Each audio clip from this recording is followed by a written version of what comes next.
Hey everybody, watch this review here with a look at Black Canary from the DC Universe Classics Wave 9. That's the Chemo wave. And she comes with the groin piece for Chemo. Probably not the most politically correct choice, but whatever. You'll notice that her packaging also has like a little sonic scream feature, which is kind of cool. Or a design. Now, still working on collecting this wave, obviously. Just need to get these guys. Still really regret passing them up, but I'm actually not going to be opening this one just because, well, opening it yet at any rate, because I do have the figure loose, which brings me up to my next point. I'm going to refrain from buying figures on eBay for, existing lines. Like, if there's a possibility that I could find something in stores, I think I'll just wait, hold it out, and if I can't find it, then maybe years down the road I'll pick it up or just skip it entirely. Cause it's just been a little bit of stupidity because I ended up paying, I think it was like $13 and then another $3 shipping and handling. So I paid more for her loose than I did for her mint in box. So yeah, that kind of sucks.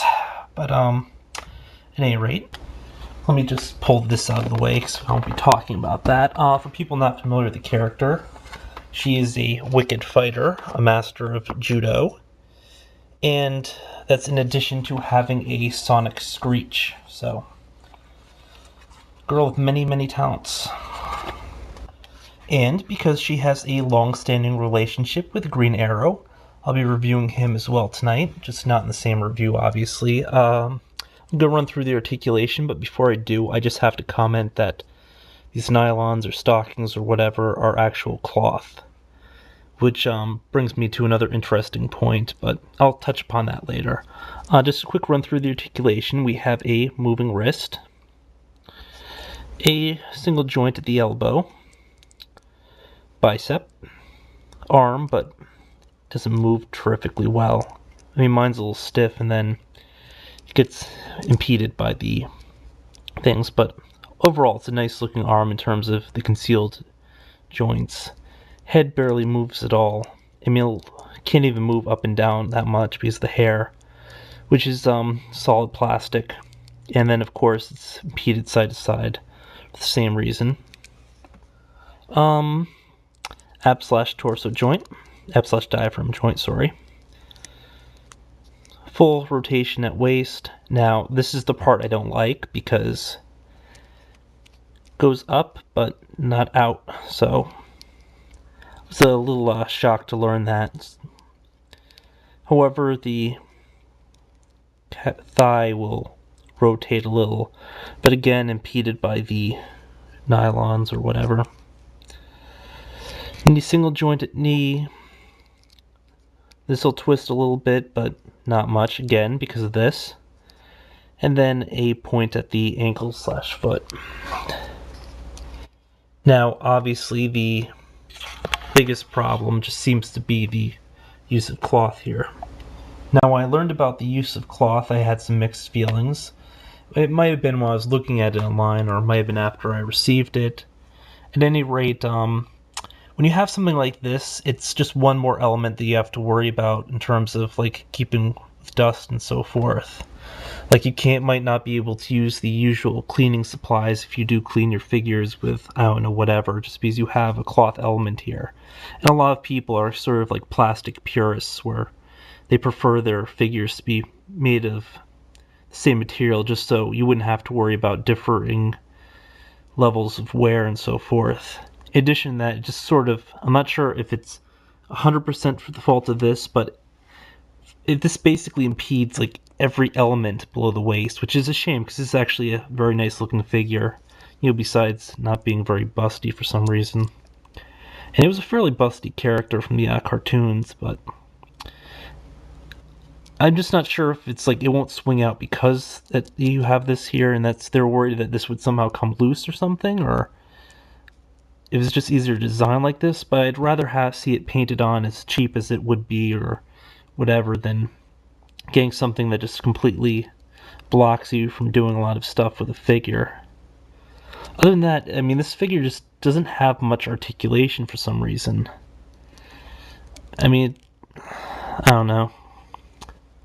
mean, some people probably feel the same way, so if you do feel the same way, I don't need to explain it. If you don't really see what I'm seeing, I don't think my explanation really helped, but the detail on this figure is really great. I mean, the hair's got really natural look to it for how they did the layering, and I mean, it's great detailing and so forth. The little choker looks nice.